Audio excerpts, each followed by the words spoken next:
Good evening there, everybody. What is happening? Hopefully, you are having a wonderful day today.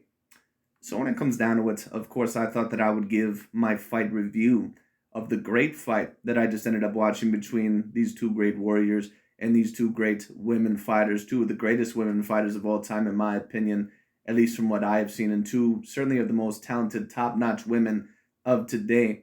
And now there can be no doubt, as I stated, whoever was going to be the winner of this fight, because they would have hands down the best resume in the whole sport of boxing when it comes to that of the women's resume, to that of the women's pound for pound list.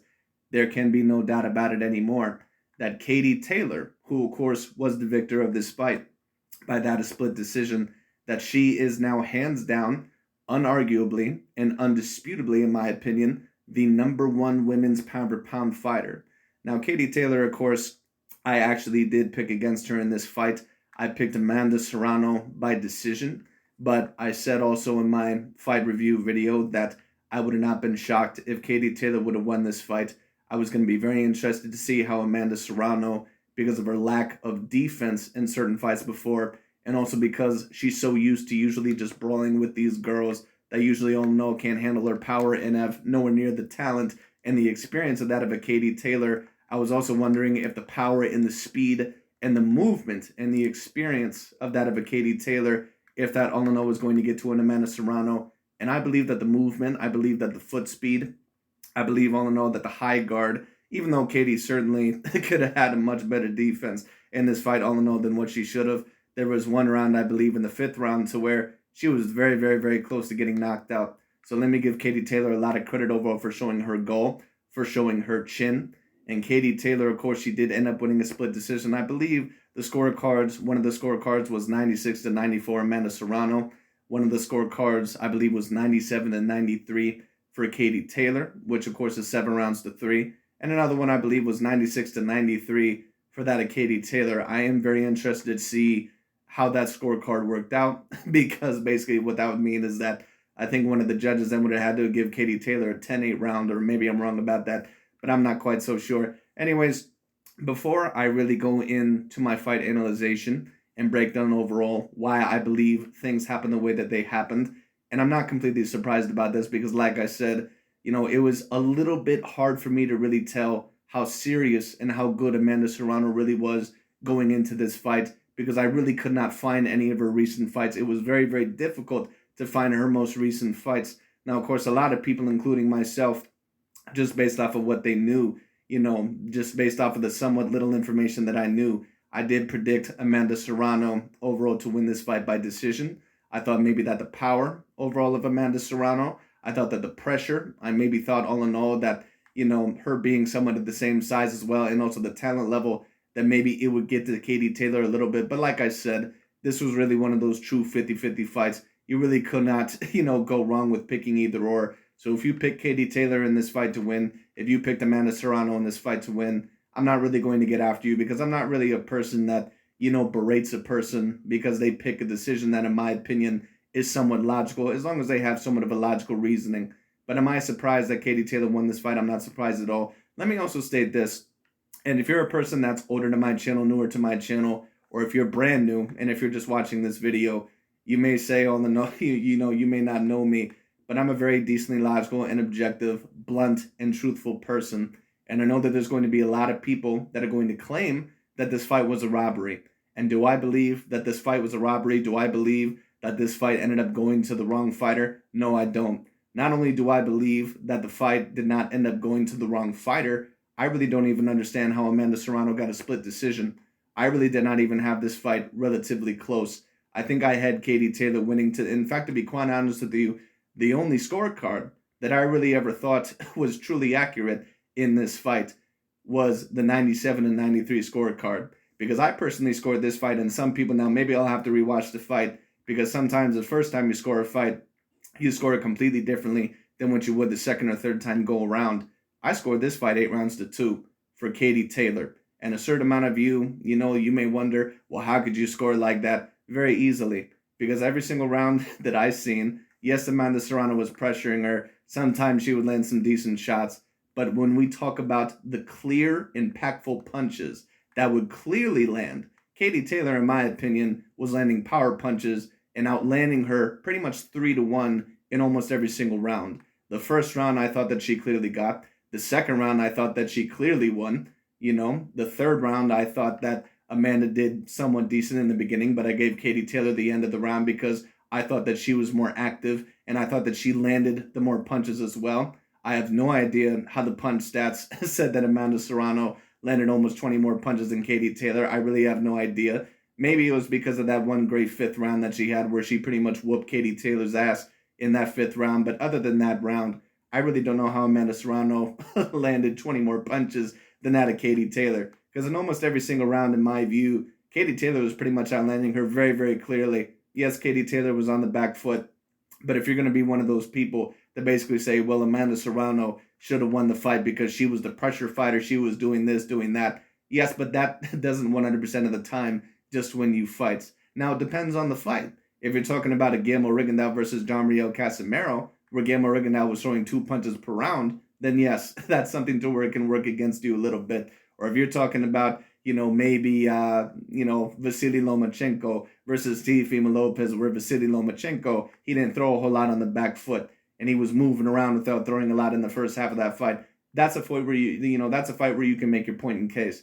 This was not a fight, in my opinion, where you can really pull out that logical debate that overall that Katie Taylor, that she was running around too much, or she didn't land as much. She wasn't the pressure fighter. Sure, she wasn't the pressure fighter, but she was clearly landing the more impactful punches.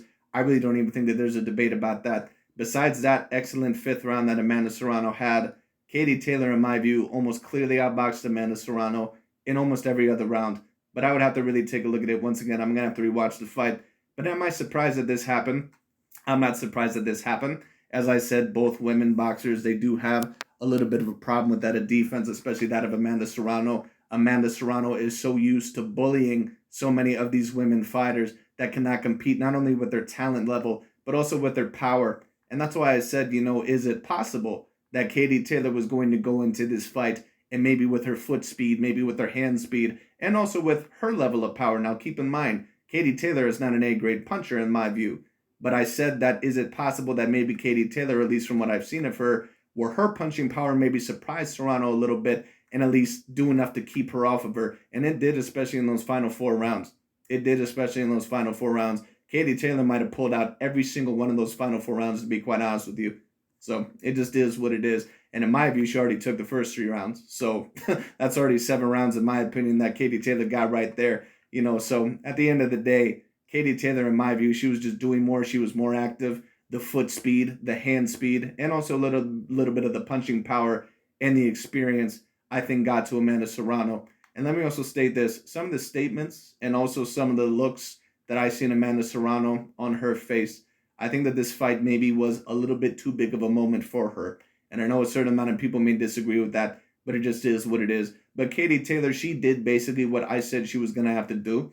Use a good 1-2 straight down the pipe, mix it up to the body here and there. Don't be afraid to back her up. She did exactly what I said that she would need to do in order to win this fight. Did Amanda Serrano did what she needed to do in order to win this fight? Well, obviously not. In my view, what she should have done is utilized more head movement, kept that guard up. And I did say overall in my fight prediction that I was going to wonder overall truly how great of a guard Amanda Serrano had. And we figured out tonight, not that great of a guard whatsoever. Now, don't get me wrong, it's better than that of some other women boxers, but kind of just like some of those other power punchers, kind of like a Gennady Golovkin or Deontay Wilder or someone of a sort. Even if those fighters are very, very highly skilled, once they finally get in the ring with a fighter that can take their punches, like that of a Canelo Alvarez and like that of a Tyson Fury, and on top of that, those fighters are A-grade skilled fighters, all of a sudden, they look like completely different fighters. All of a sudden, they get hit a little bit more. All of a sudden, they may be backing up. They may not be able to plow through this opponent as what they were able to before, because this fighter has a multitude of game plans. They're more multi-dimensional. Or on top of that, when it comes down to it, they're just not going to bow down basically to their power. They're not afraid of their power because they're high-level fighters. Not only, maybe can they compete with their power a little bit, but they can somewhat avoid their power. And Katie Taylor, even though she was very, very close to getting knocked out in that 5th round, I believe that it was, she came back, she got her senses back, she was able to utilize a good enough game plan, and Amanda Serrano looked like her stamina was really not that great down the line. So let me state this. I'm not in the business. This is not the channel to where I tell what people want to hear. This is a channel, and I'm a person to where I tell you what you need to hear. And if you're a person all in all that believes that this fight was a flat-out robbery, I'm sorry, but you're incorrect. It just is what it is. A robbery is what Araceli Lara versus Paul Williams was. A robbery, overall, if I were to think of another one, is what Manny Pacquiao versus Timothy Bradley won. That's what a robbery was. Another robbery, overall, if we're going to think of another one, I mean, I can't really think of another one off the top of my head. In my opinion, another robbery would have been Tyson Fury versus Deontay Wilder 1. Those are examples of robberies. This was not a robbery, and to be quite honest with you, Amanda Serrano, in my view, was even lucky to get a split decision, overall in this fight. She's lucky that she even had one of the judges overall score this fight for her. I thought that Katie Taylor, that her foot speed, that her hand speed, a little bit of her power, her strategy got to Amanda Serrano. I did wonder overall if that guard was going to be, overall a little bit down in this fight. It should have been more up in this fight. Her hands should have been up, but they were not, and I kind of somewhat had a gut feeling about that, but I looked at one of her fights and I basically said, okay, she looks pretty decent in this fight. I think that she's adapted somewhat a little bit better than the past few years. Turns out she did not adapt as well as what I thought. But unfortunately, I could not really see her past two fights because for whatever reason, I really could not find them on any website, any surface whatsoever. But it is what it is. But anyways, congratulations to Miss Katie Taylor. Amanda Serrano, in my view, did not do what she needed to win. She did not utilize the jab enough. She could not out-jab Katie Taylor, which is another thing that I said may possibly arise. And that's exactly what happened. But, Amanda Serrano, she did not go to the body enough with the jab. She did not utilize her jab enough. She had a very bad guard in this fight, in my opinion. And on top of that, she just like Katie Taylor, she let her land too many punches. And I think that the experience, I think that the power, the speed, the foot speed, I think that it got to Amanda Serrano.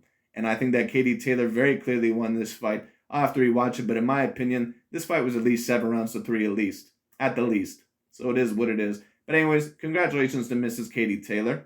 She now has to be the undisputed #1 pound-for-pound women's fighter in all of boxing, and it really cannot even be that debatable. Amanda Serrano, she now pretty much will be the #3. Claressa Shields, in my opinion, will be the #2. Now, maybe Claressa, can she do something in order to maybe prove that she's #1? Overall, once again, maybe. But the problem is with Claressa is that I just don't know any of the fighters that really are within her weight division. Of course, there is that one British girl. At least I believe the British girl, I don't remember her name, that girl who's knocking out everybody, maybe that fight, I don't know, but we'll see what happens. Anyways, that's really about it for today. But congratulations to Mrs. Katie Taylor. She proved that even though at the age of 35 at the current moment in time, that she still was at the best point in her career, at least good enough to be that of Amanda Serrano. She overall, in my opinion, had a better multitude of game plans, overall more experienced, even though Amanda Serrano, I believe, had about twice the fights on her record. But just because you have almost twice the fights in your record as someone doesn't mean that you always have better experience than them, because sometimes it can depend on the resume and overall how well a fighter really handles pressure. And not only do I think that Katie Taylor handled pressure better in this fight, I think that she was smarter. I think all in all that she clearly landed more. And I think all in all that she was just a more skilled fighter. So it is what it is. So I thought Katie Taylor clearly won this fight. Congratulations to Mrs. Katie Taylor. And that's pretty much about it for my fight review. But anyways, that's really about it for today. Thanks so much for watching. I'll talk to you all later.